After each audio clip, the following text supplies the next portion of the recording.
Few here this morning will be shocked to learn that the entire infrastructure of American academia, 5,000 colleges and universities, and hundreds of thousands of professors and teachers, did not and have not stepped forward to embrace any aspect of the UFO phenomena and government interference with the process of discovery. There are a few exceptions, obviously, but the few compared to the mass, clearly, indicting.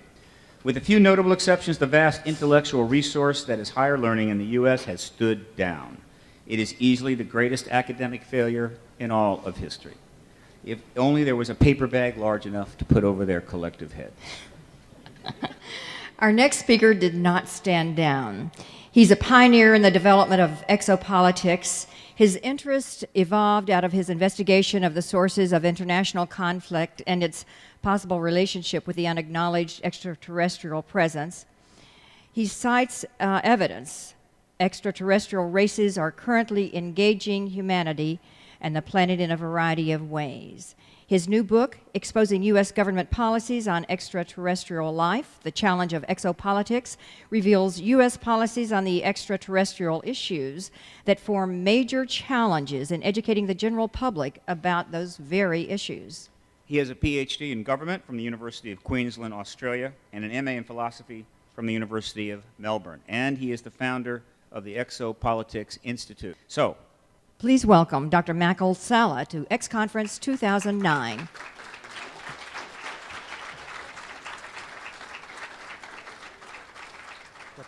Well, thank you, Steve and Cheryl, for that introduction. I'm really thrilled to be back here to the X-Conference. I was at the very first X-Conference 5 years ago, and it was really a momentous year for me. I was still at American University. I was in a research position. Earlier that year, my first exopolitics book was published, and what got the interest of a Washington Post reporter, Peter Carlson, was some of the citations I made of President Eisenhower going to Edwards Air Force Base, and that it happened to be the 50th anniversary in February 20 of 2004, and so he wrote up a front page story in the style section of the Washington Post, which was pretty good, and it was called the whole President Eisenhower, the whole tooth, and nothing but the tooth, something like that. Kind of like, even though it had a kind of one of those amusing headlines, the story itself I thought was quite good in terms of presenting the case that there was in fact a meeting at Edwards Air Force Base featuring President Eisenhower. And at the time, I really didn't have that much evidence other than what I was able to find pretty much through kind of internet research. Not many witnesses were around. And so in the 5 years since, thankfully, there have been a number of people that have stepped forward.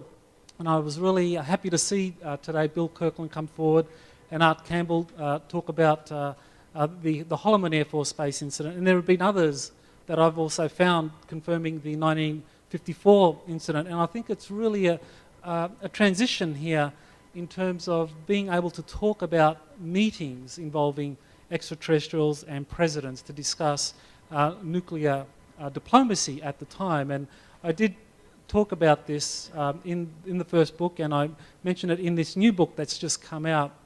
And I think it's very important that we acknowledge the full spectrum of evidence that there is, but also look at the policy implications of it, because some of the evidence talks about diplomatic meetings between an American president and extraterrestrial representatives, and that's pretty far out. I know a lot of people have difficulty just accepting that UFOs are real, and is the evidence persuasive and conclusive, but we need to kind of look at the full spectrum, and I think that's why the exopolitics field for me is so inspiring, because we do look at all of the evidence, we look at all of the policy implications of it, and we have an open mind. We don't kind of come along and say, well, if there's no conclusive proof, we're not going to look at it and just kind of reject it out of hand. We look at it, we explore it, and I think that's really what characterizes those of us in the exopolitics movement, that we take a kind of open-minded approach to the evidence.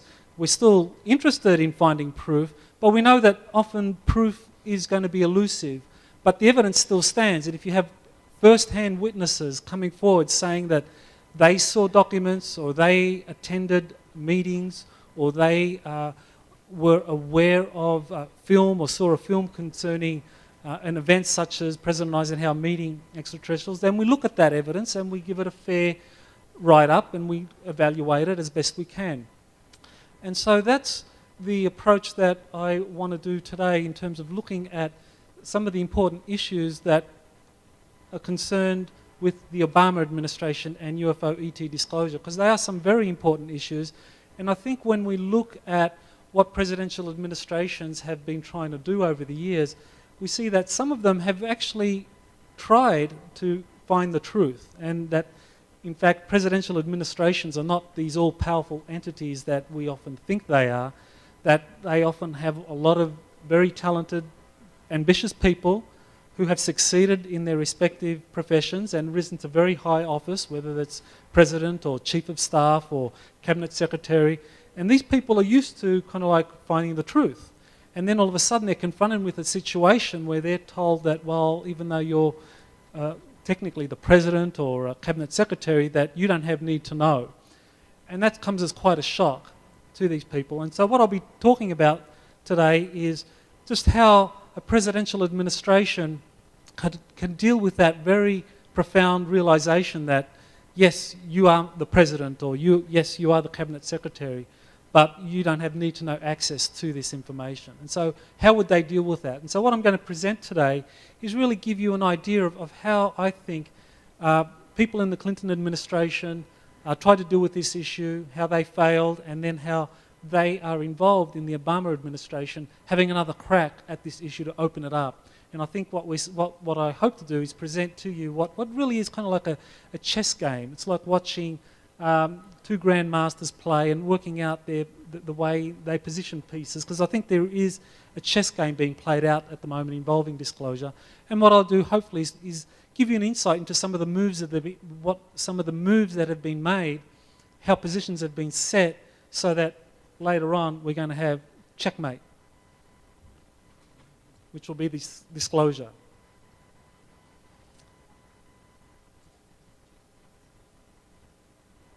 So here we have the first part where I'm going to be talking about the Rockefeller Initiative.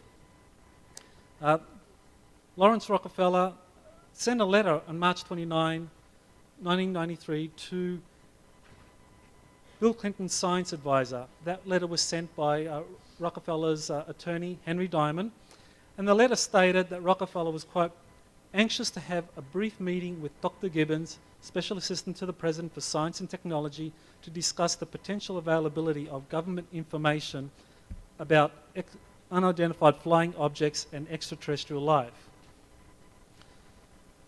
So whether Bill Clinton and Hillary Clinton had any interest prior to Rockefeller's letter, I mean, they may have had, but as far as I've been able to tell, and no one else has kind of disputed this, that this was the first kind of indication that Bill Clinton and Hillary Clinton were interested in the UFO question and interested in extraterrestrial life. So Bill Clinton, what would he do being president? He gets this letter from Rockefeller's attorney. He seeks an official briefing. So he asks James Woolsey, who was appointed by Clinton to be the CIA director, for information on UFOs. So Woolsey goes through whatever process he does to learn the truth from the CIA, and he basically says in a discussion, and this is what's been reported by Stephen Greer, that Woolsey was denied need-to-know access, and he allegedly said, quote, you know, they're treating me like a bagman that goes up to Capitol Hill, gets their $30 billion for the intelligence community, and brings it back. You know, I really don't know anything that's going on that's sensitive, end quote. So this kind of gives you an idea into the mindset of a lot of elected political officials, or those that are appointed to these very sensitive positions, that often that they can be treated as kind of like the bagman for a bureaucratic department, for an agency, to really go to Congress and get money or lobby for a particular piece of legislation, but they're not really given any really sensitive information. So we kind of see that sentiment being expressed there. So what does Woolsey do? Well, he is open to getting whatever information he can, and so he apparently accepts to be given an informal briefing, if we call it that, by Dr. Stephen Greer on December 13, who told him what civilian researchers had discovered about UFOs. So Woolsey, after that meeting, then orders the CIA to prepare a report on all its information about UFOs. So he's given a little bit of information, and he basically tells the CIA, well, I know there's something there, tell me everything you know. So the CIA does its thing, basically, doesn't tell him too much, and then eventually it releases a sanitized report in 1996 that was titled The CIA's Role in the Study of UFOs, 1947 to 1990, and basically it describes the UFO phenomenon as really a cover for the real secrets, which was the U-2 and the SR-71, the Blackbird, and that the CIA kind of exploited that to make it look as though UFOs were real, but the real secret was the Blackbird. So that's what Woolsey was told, and I don't think he bought that, nor did the Clintons. Another thing that the Clintons did was they sent Webster Hubbell to the Department of Justice, first as a White House liaison on January 23rd, 1993, and then as Associate Attorney General in April, he's appointed or confirmed that in that position. So Hubbell writes in his 1997 book, Clinton had said, if I put you over at Justice, I want you to find the answers to two questions for me. One, who killed JFK? And two, are there UFOs? Clinton was dead serious. I had looked into both, but wasn't satisfied with the answers I was getting, end quote. So that's just another indication that, Hubbell tried at the Department of Justice to find what he could on UFOs, and he didn't get very far either. So what else happens to the Clintons to try to get information? Well, eventually both Clintons accept an invitation to go to the Teton Ranch near Jackson Hole, Wyoming in 1995 to be briefed by Rockefeller himself. And they were given some information and a briefing document and so forth. It's reported that Hillary Clinton, after the briefing itself, basically told Rockefeller to kind of lay off, that this was too hot for them, they weren't going to move on it. It could really be damaging to the president's re-election prospects. But nevertheless, in December 1995, we see Hillary Clinton cooperating with the Rockefellers in drafting a letter to Bill Clinton to try to promote UFO disclosure. She was definitely interested in trying to move the disclosure process forward. The documentation proves that. There's an executive order that's released, Executive Order 12958, that was passed on April 17, 1995, that prescribed, quote, a uniform system for declassifying, safeguarding and declassifying national security information that would reflect a greater commitment to open government. And I think this was kind of reflective of the understanding that the Clintons developed, that after trying this kind of direct approach to try and get their hands on UFOs, they really didn't get anywhere, whether Department of Justice, CIA, whatever the president himself tried to do through his own executive office, they weren't getting anywhere. So they thought they'll try to do it in another way, which would be to pass an executive order that would lead to a relaxation of classification laws and to lead to the automatic declassification of documents after 25 years, that hopefully would kind of shake loose some really interesting stuff on UFOs. I think that was really one of the important ideas behind that executive order. So that was the intent. The Clinton administration correspondence with the Rockefellers shows that Executive Order 12958 was discussed explicitly as a means of shaking loose some of these UFO files. So that is discussed in the documents that were released under the Freedom of Information Act. This is where John Podesta comes in, very important figure. He was involved very prominently in the development of Executive Order 12958. He was aware of the Rockefeller Initiative and his views on 12958 as a tool in the disclosure process. He has been a strong proponent of that ever since.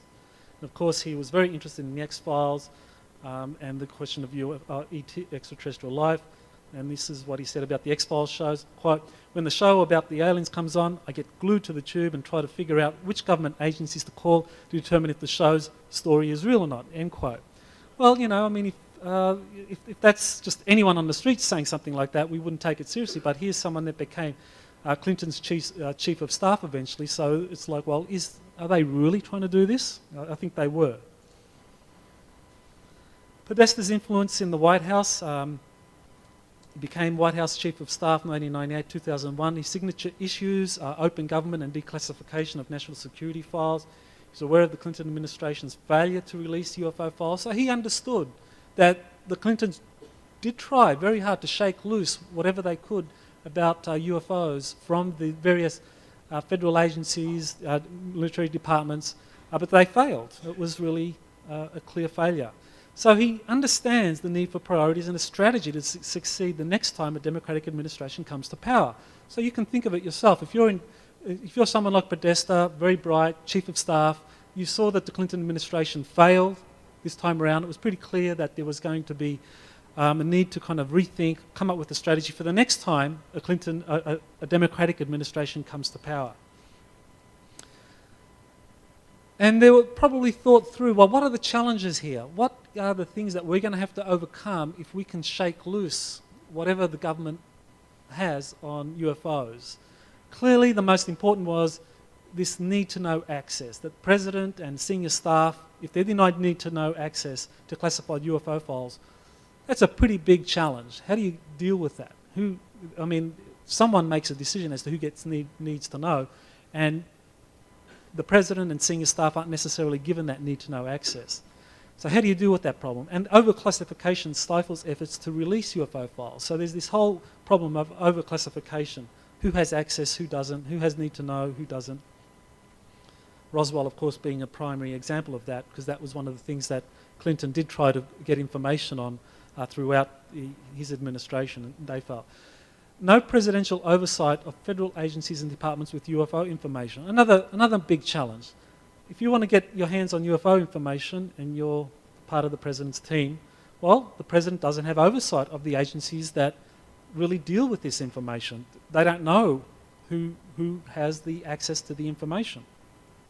The CIA was a good example of that. Woolsey simply couldn't get access, nor could Hubble at the Department of Justice.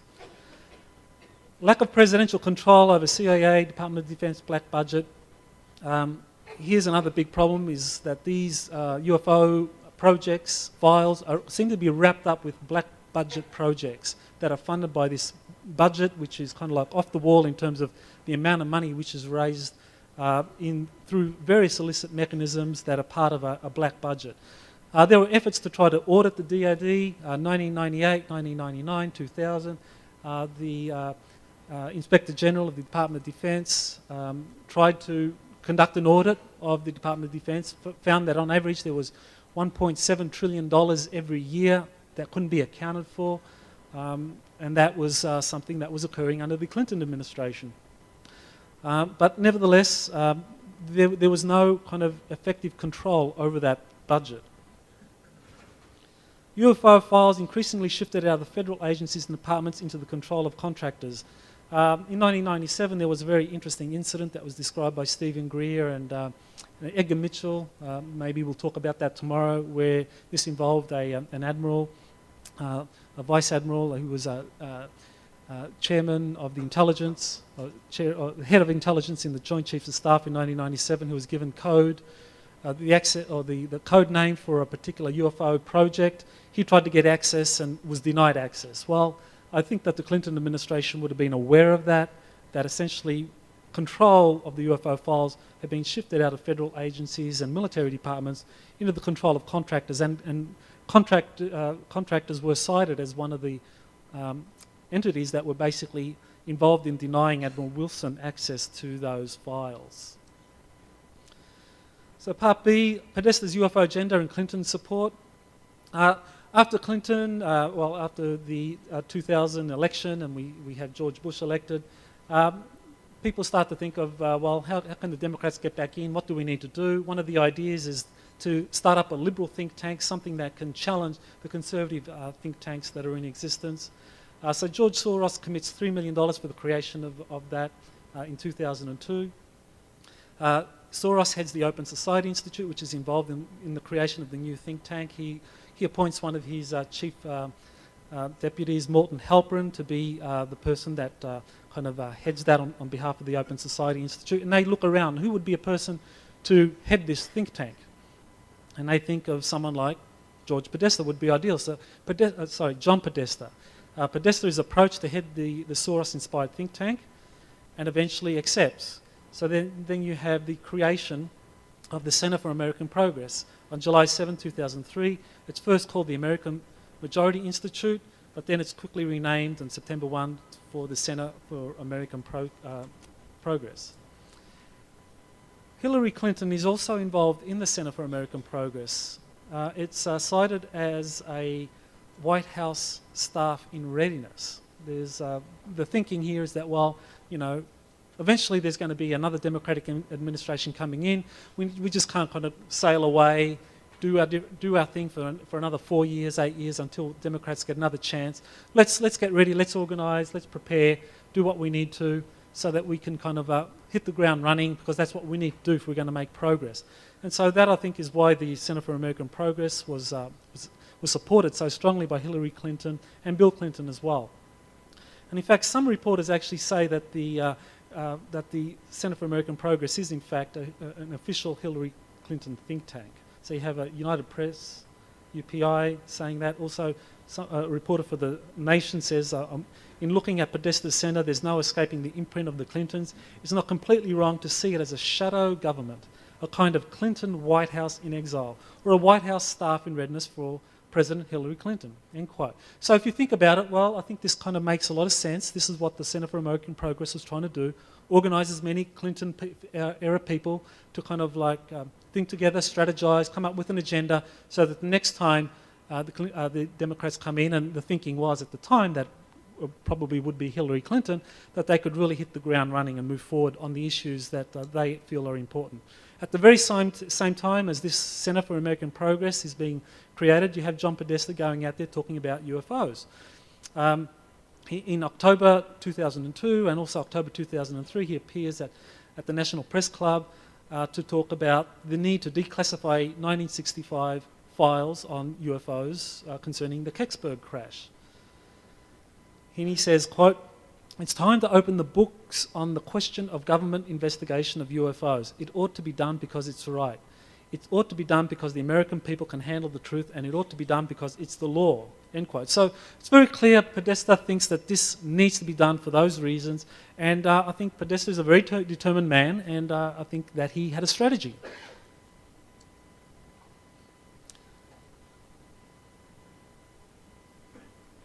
I think that it was no accident that at the very time that the Center for American Progress was being kind of institutionally set up, that he's going around gave these two very prominent UFO talks.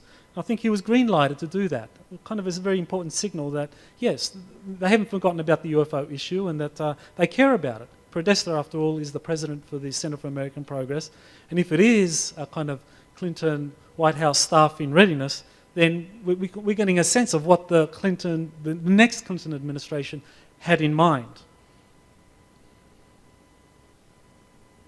Podesta's support of government openness and declassification of national security files are the means of gaining access to UFO files. This is the way that they're going to do it.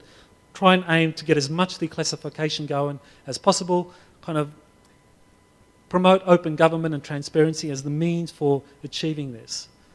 As president of the Center for American Progress, Podesta develops a list of priorities for the next presidential administration based on government openness and transparency. These are going to be the catchwords for moving forward on a number of issues that are of importance, and of course the UFO disclosure issue is kind of like embedded within that.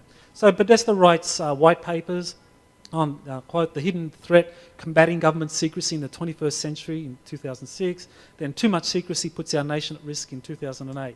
So, you know, the big challenge here that Podesta is identifying for the next Democratic administration is the secrecy, that the secrecy system needs to be overcome. This is a real threat, a real challenge to American democracy and to the priorities of the next democratic institution. Why did Obama choose Podesta, a solid Clinton supporter who has worked with Bill Clinton since 1970? So Bill and John Podesta have been buddies for a long, long time. So why did Obama choose Podesta?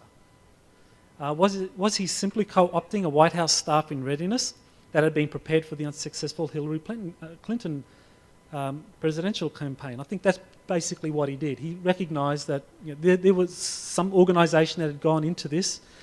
There was an agenda, there was a plan, a strategy all in place to kind of move forward to ensure that the next administration, Democratic administration that they thought would be Clinton, would be successful in all their agendas. And so when Obama won the nomination, I think he understood that it was quite sensible to kind of like co-opt that, or to just accept that preparation was something that he could support, and so I think he chose Podesta for that reason. It did definitely help as well that Podesta shares a Chicago background, close to Rahm Emanuel, who was also a former Clinton-era figure, who's the new White House Chief of Staff, and Pete Roos, who's Obama's senior advisor and Obama's Chief of Staff when he was in the Senate. So both of those figures are close to Podesta. So Podesta's playing, I believe, an influential behind-the-scenes role in promoting his signature issues of transparency and open government. Obama's primary support base and ideological orientation is similar to the Clintons. Obama's inherited the policy orientation of the Clinton administration towards open government and strengthening executive oversight in the national security arena. Very important that I think, is what the Clinton administration people recognise is going to be essential for the next Democratic administration. So Obama to continue the Clinton administration efforts toward declassification of national security files in order to pry loose UFO information. I think at some level Obama may be aware of that, or he was comfortable with that. So what happens when Obama gets elected or takes office? So what are his first presidential actions? In January 21st, his first full day in office, he issues presidential memoranda on Transparency in Open Government and Freedom of Information Act. Obama instructed, quote, all members of his administration to operate under principles of openness, transparency, and of engaging citizens with their government. Precisely the things you would have imagined that they would have done if Podesta's strategy was what was being followed. You would basically act very quickly on these very processes. So Obama said in a press conference, for a long time now, there's been too much secrecy in this city. The old rules said that if there was a defensible argument for not disclosing something to the American people, then it should not be disclosed.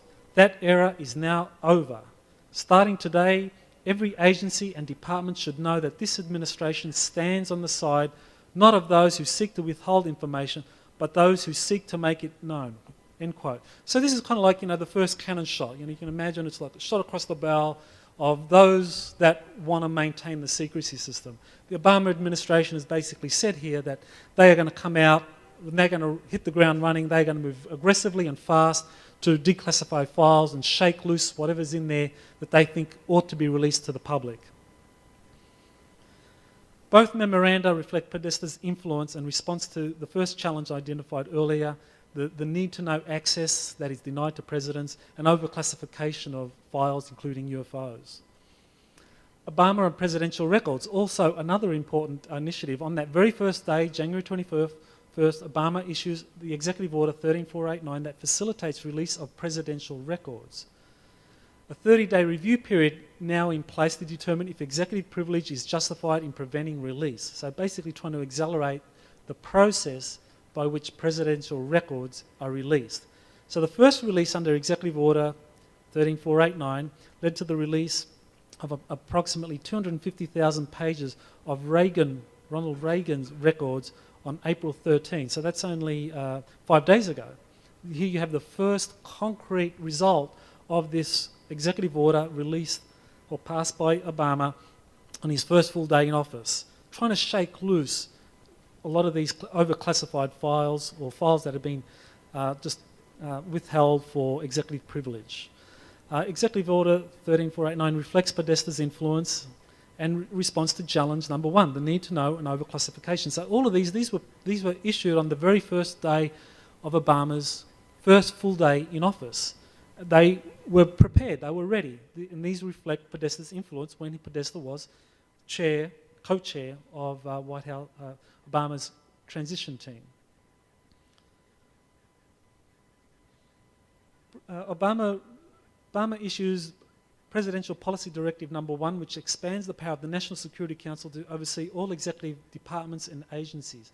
The directive introduces new members into top-level NSC meetings, including the Energy Secretary and the US Representative to the United Nations. Most significant is that Obama's National Security Advisor, General James Jones, was given direct authority to develop and implement policy throughout the NSC system. The importance of this particular policy directive is that the NSC is really a kind of diffuse network of committees, projects that are loosely under the NSC system, but in the furthest reaches, the NSC really doesn't chair them. Whatever committees and whatever projects are subordinate to them, the NSC really didn't know what was going on. And so with this presidential policy directive, Obama was signaling that what they were going to do now was actually have the NSC function more as a unified whole, because the way in which I think they understood that those opposed to disclosure, that they succeed by having a diffuse kind of system where there isn't oversight, aren't clear lines of authority, there's a lot of ambiguity into who's in charge and what's going on, and that if you're going to really shake loose files that are overclassified or that have information concerning UFOs, you really need to bring the NSC system under kind of much more centralised control. And they chose Jones for that role because he has the kind of clout or the authority, the experience to achieve some outcome. So this deals with the second challenge I described earlier, the executive oversight of federal agencies and departments, and the fourth challenge, which is government contractors, because throughout the NSC system and committees and various projects that are kind of authorised, you have government contractors fulfilling contracts, and so this is a way in which you can kind of have direct oversight of the contracts that have been awarded and what's going on in those. Because remember I mentioned earlier that Tom Wilson, that admiral in the Joint Chiefs of Staff, he was denied access. Well, something like this policy directive would overcome a problem like that. Presidential memo on government contracting, another very important initiative. That March 4 memo says the report, quote, reports by agency inspector generals, the Government Accountability Office and other independent reviewing bodies have shown that non-competitive and cost reimbursement contracts have been misused, resulting in wasted taxpayer resources, poor contractor performance and inadequate accountability for results. More significantly, Obama signalled that he was intent on restoring government oversight and fulfilling government programs. Quote, it is essential that the federal government have the capacity to carry out robust and thorough management and oversight of its contracts in order to achieve programmatic goals and avoid significant overcharges and curb wasteful spending, end quote. Basically what this is doing is saying that it's through these open-ended contracting processes whereby various industries or corporations are given these non-competitive contracts where they do all sorts of things for all sorts of government agencies, military departments that are under no oversight, that basically run well over budget, and no one kind of comes in and sorts things out. That's going to stop under the Obama administration, or that at least he's going to make an effort to bring some oversight into the way in which these government contracts are handed out. So again, this is a kind of major initiative to try and deal with the way in which the secrecy system is maintained through the government contracting process.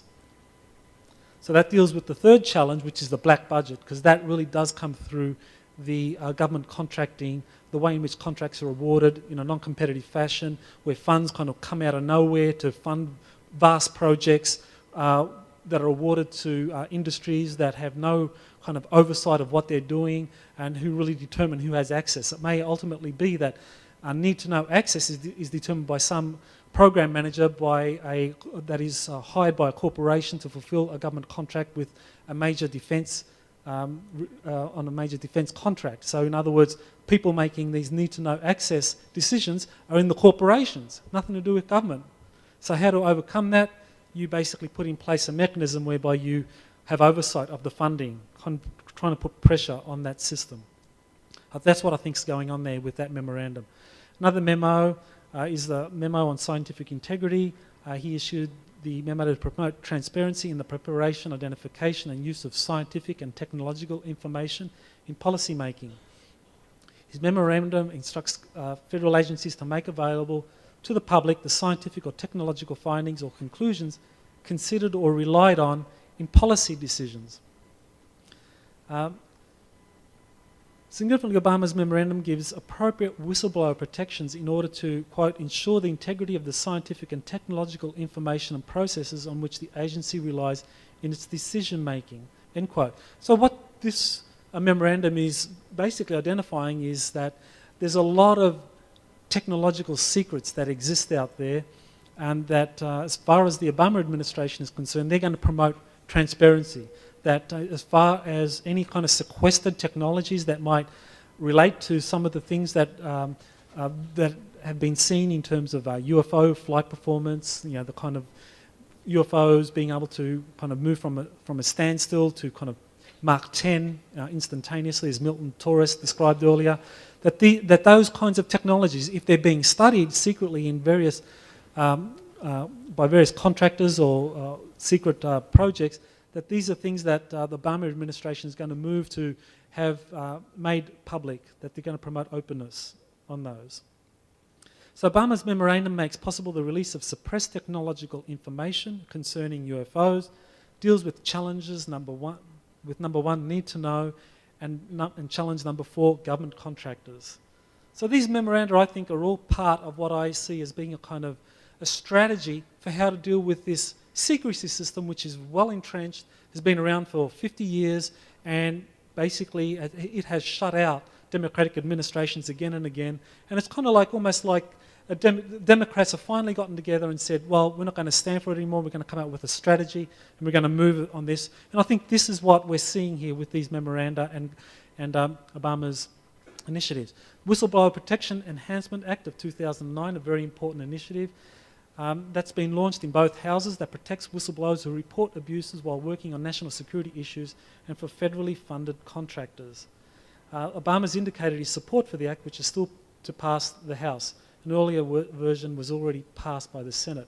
What this Whistleblower Protection Act does for the very first time is that it protects whistleblowers from reprisal for reporting to internal managers abuses that they've seen or they've witnessed. That any whistleblower that reports this in the past has been subjected to penalties. And so now the Obama administration, through its support of the Whistleblower Enhancement Act, is signalling that it is going to ensure that any whistleblowers are given protection. And also whistleblowers from corporations, that's never been done before, that whistleblowers from corporations can come forward and also be protected, because they are the ones that are performing federally funded contracts, and so the Whistleblower Protection Act argues that they should be also given this kind of protection if those corporations want to continue getting government contracting, which is a really important idea. So that deals with challenges number 2 and 3, the executive oversight problem and the black budget. There's also support for a truth commission that has been proposed by Senator Patrick Leahy. There was a hearing in the Senate Judiciary Committee on March 6, and a petition for that has almost 100,000 signatures. I'm kind of going to move through this a little more quickly now because I've kind of only got 15 minutes now, so excuse me if I don't give you that much time to read through it. But they're going to target the any abuses that include, quote, the use of torture, warrantless wiretapping, and extraordinary rendition and executive override of laws, end quote. And I think it's that executive override of laws which is really the important thing here when it comes to the Obama administration wanting to kind of shake loose any information concerning UFOs. So Obama so far hasn't signalled his support for Leahy's initiative, but I do know that Leahy has been kind of advised by people that are involved in the disclosure movement, so he's very familiar with some of these issues. And I think that's going to move forward as the Bush-era memos on CIA interrogation and torture guidelines have just been released. That 4 of those have now been made public. So what are some of the key personnel in the Obama administration? Dennis Blair, I think, is a very important person, retired Navy Admiral who was formerly in charge of the Pacific Command, the largest geographic command in the US, that's based in Honolulu, Hawaii. Blair is responsible for Obama's daily briefings. An important thing about Blair is that Blair has privately confirmed that aircraft carrier-sized USOs that travel at 200 knots are a major problem for the US Navy. He had a conversation with Bob Dean, something that Bob Dean told me at the International UFO Congress earlier this year, and fortunately it was made public by Project Camelot, so I don't have to keep it secret anymore. But basically Dennis Blair did disclose that the Navy has real problems with aircraft carrier-sized USOs that travel at 200 knots and the Navy's having a heck of a time trying to work out who they are, who they belong to. Another person is General James Jones, National Security Advisor. He's a retired Marine Commandant who briefly served as president of the Institute for 21st Century Energy. He was also a director on Boeing's Finance Committee at a time when it sought to release actively anti-gravity technology.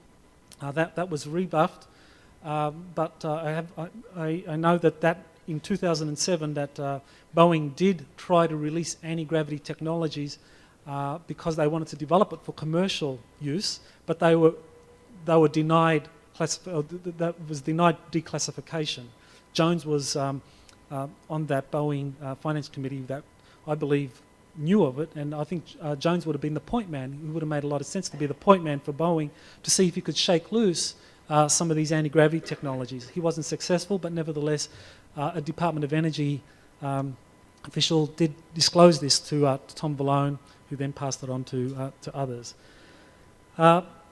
Jones has expanded power under Presidential Policy Directive Number 1 to oversee the NSC. I'm going to kind of move quickly, so I'll skip some things. Clinton at the Department of State. Hillary Clinton as Secretary of State is now responsible for US diplomacy. Podesta acted as an intermediary to ensure continued Clinton role in the White House and UFO ET disclosure. Her Rockefeller UFO involvement and interest in unifying humanity in response to ETs showing up suggests she wants to influence ET policy. I think Hillary Clinton knows enough about what's going on that, yes, the Clinton administration was shut out. If they played good, then they might be given some jewels, some information about UFOs. But I think Clinton is a pretty sharp. I think she's very ambitious. I think she doesn't want to just be given some kind of, be given some information about UFOs. I think she really wants to play a role in setting policy on ETs, on UFOs. She wants to influence that, and as Secretary of State, she has a position to do just that. Leon Panetta at CIA. I think I'll kind of move quickly. Clinton's Chief of Staff, 94-97. I think he was put into that position because he knew of the Rockefeller Initiative. He knew of the need to try to shake loose whatever the CIA had on UFOs. And Panetta was recommended by Podesta as the director of CIA, hoping, I believe, that he could succeed where James Woolsey failed in getting access to UFO files.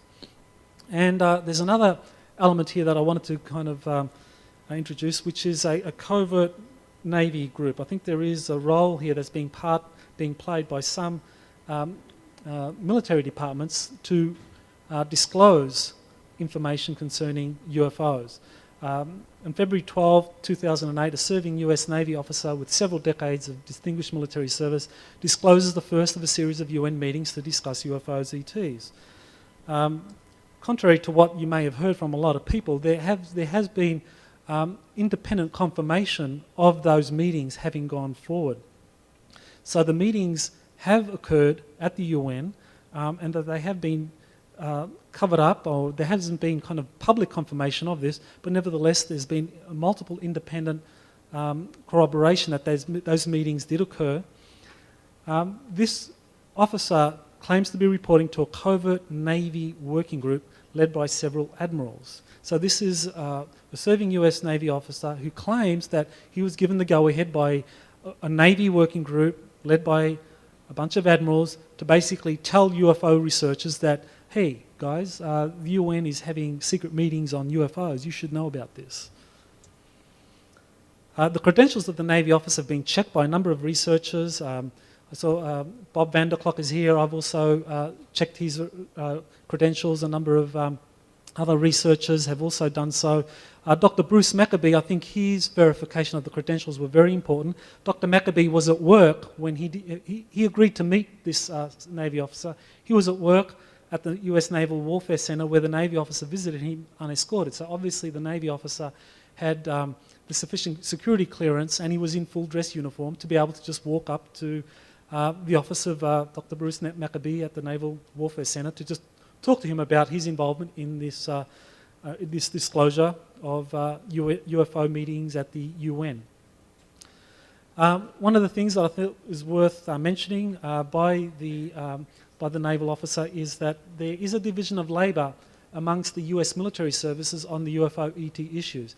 the Army, Department of Energy, Department of Homeland Security, they're in charge of security and bases. So, for example, Dulce, New Mexico, there is an underground facility at Dulce, New Mexico. I was at the first Dulce conference that was held there in March of this year, and it's pretty clear. I mean, the locals came forward and they told their story. There is a lot of things happening over there in Dulce involving underground military operations, Delta Force, Army people are all over the place. UFOs are seen all the time. UFOs are, and extraterrestrials. Should mention that extraterrestrials, that the police at Dulce have confirmed that yes, their citizens have been abducted by extraterrestrials and have been subjected to various experiments or activities that the extraterrestrials are conducting. So there's confirmation that yes, there is military activities at Dulce, yes, there is an underground facility at Dulce, and yes, there is extraterrestrial activities in the vicinity of the Dulce underground base. And some of the witnesses that have come forward to talk about the underground base at Dulce have always talked about Delta Force, Army security, and Department of Energy personnel. US Air Force, according to this Navy officer, is in charge of technology and contact. So I mentioned the Eisenhower ET meetings, 1954, 1955. Bill Kirkland and Art Campbell talked about the 55 meeting. I talked about the 54 meeting in other conferences and also in an earlier book. The US Air Force was involved in that. So this checks out that the Edwards Air Force Base, Holloman Air Force Base were used for these meetings. So it does seem that the US Air Force is involved in these face-to-face contacts with extraterrestrials. So the Air Force conducts these diplomatic negotiations or hosts them, and that the technology is developed through the Air Force. The Navy is in charge of policy, apparently, that the way in which these technologies and these personnel that have been given need-to-know access are deployed, that these are all kind of policy issues, that the Navy is responsible for that there is a secret space fleet, an astronaut court, and actually President Reagan actually mentioned this in his the Reagan diaries. There's an entry from 1995 where he talks about having a space shuttle capacity of 300 people. Well, you know, think about it. The space shuttle takes 5 to 7, and a maximum you could have 8 people in any of the space shuttles. 5 space shuttles were built that were operational for space travel. There was a 6th shuttle that was really a testing shuttle, but that makes 5 shuttles. Well, you think about how many times would you have to fly the space shuttle up into space to kind of put 300 people in orbit, and how could you host them in orbit? The International Space Station doesn't have anything like that capacity, and in 1985 the International Space Station was just an idea. I think why would the Navy be interested in disclosing to civilian researchers that there are official or secret meetings being hosted at the United Nations concerning UFOs? Why is the Navy concerned about this? This is my explanation. This is my kind of theory for it. I think that the corporations have taken over an inordinate influence or control of UFO ET files. According, in 1969, according to Ben Rich, he talked about the Nixon administration kind of undergoing a purge where control of UFO files passed from the military to corporate hands. And we kind of see this in whistleblowers that have come forward. For example, the Project Camelot, they have this archivist X who has come forward, and he disclosed that in 1985 he worked for 6 months in a corporation that actually had all of these secret government files and documents and all material concerning UFOs and extraterrestrial life. And yes, UFOs are real, and yes, there have been meetings, and yes, extraterrestrials are very much part of the equation, and there have been abductions. That these were all things that he saw in these files that were in a corporate facility. Why not in a military facility? No, they've been shifted out of the military's facilities, out of any government agency, and placed into the hands of these corporations. And where is this secret UFO ET archive now? Well, it's with Boeing. The Boeing Corporation holds this secret archive. So is it any wonder that Boeing was trying to declassify some of the anti-gravity files? Admiral Tom Wilson denied need-to-know access by corporate contractors in 1997. I mentioned that earlier. New World Order is based on the ascendancy of transnational corporations, which would benefit the most from loss of policy influence of the US Navy. I think that overall, if we look at what is the New World Order, how does that kind of present itself? How would it like to develop? Basically, it would be the ascendancy of transnational corporations. Transnational corporations would have all control, all influence, or anything of any great significance would be a trade secret where corporations would make the decision as to who has need-to-know access, as to which of these files, which of these technologies will be developed, will be released to the public, and that those that have these positions on these transnational corporations, they would be the ones that would have all the power. And I think the US Navy quite correctly has understood that this is a threat to American sovereignty and a threat to the interests of the Navy. And I think that's why they're doing this. Threats against UN diplomats are claimed to originate from several corporations. The UN diplomats that were part of these meetings in February 12, 13, 14, 2008, and there were subsequent meetings, that these UN diplomats have been threatened. We've had independent corroboration of this, and senior diplomats have said that they have been threatened by entities, that if they talk about the UFO meetings, that they would suffer severe consequences. And these diplomats were frightened that whoever was doing this were very powerful entities. And according to this Navy officer that's been part of these disclosures, that Clay and Sean Pickering were the ones that were responsible for first alerting myself and then alerting others to these Navy officials, that this officer basically said that those threats were traced by the Navy to several corporations, so that the corporations are involved in basically preventing the disclosure of UFOs. So what are some of the conclusions that we can draw? UFO Disclosure Alliance in the Obama administration. Former Clinton-era officials, Clinton, Panetta, I think that there is an alliance here of interests that coincide in terms of greater openness and having the secrecy overcome, because it is a real threat, I think, to American sovereignty. So Clinton, Panetta, and these Clinton-era officials are supportive of that. This covert working group within the US Navy, and I don't think it's an accident that some of Obama's senior advisors are former Navy personnel. Admiral Blair, Jones is former Marine Commandant, well, Marines are part of the Navy, really. John Podesta, Center for American Progress, and George Soros. I think the role of Soros is very important, because I think there are interests behind Soros that kind of tap into what is termed to be a kind of third faction, if you like, of kind of global interests that really do stand for openness and government transparency and to really believe in humanity. I think that there are a lot of people in official positions that believe that humanity can handle the challenges that lie ahead, that humans can be educated and raised to a level where they can deal with these challenges, and that information should be disclosed and should be shared, because we can handle the truth. I think there are a lot of people in government that truly believe that, and that's why they want this to come out.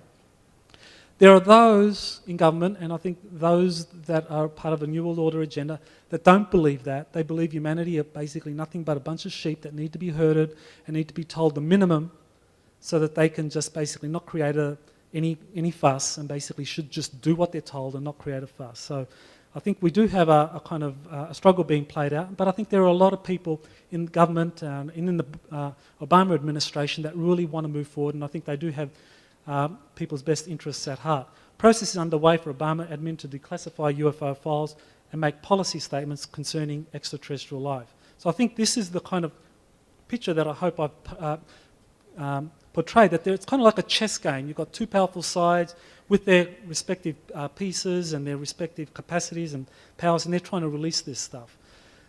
Some of the challenges to all of this, how much time do I have? A minute, okay. A minute. So some of the challenges to this, I basically talk about that in my book that's out there now. It's just come out, so it goes over all of these challenges. Secret meetings and agreements.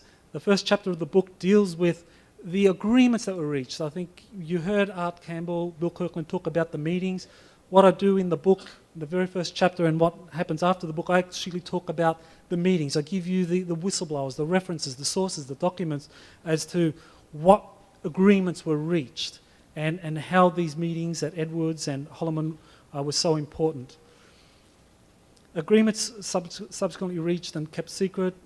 I can talk a lot about more, but I don't have the time, so let me just kind of skim over this quickly. Black budget priorities, $1.7 trillion a year is spent on deep black projects involving UFOs and ETs.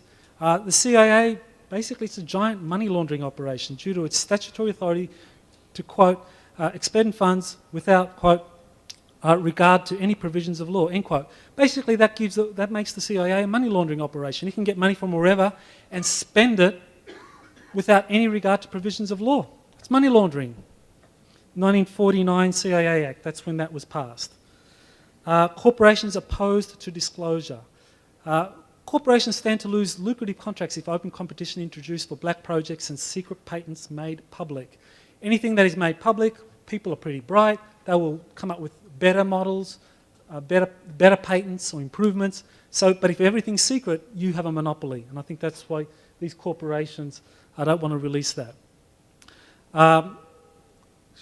Decades-long shoot-to-kill policy against extraterrestrial vehicles. That is something that I think will have to be dealt with.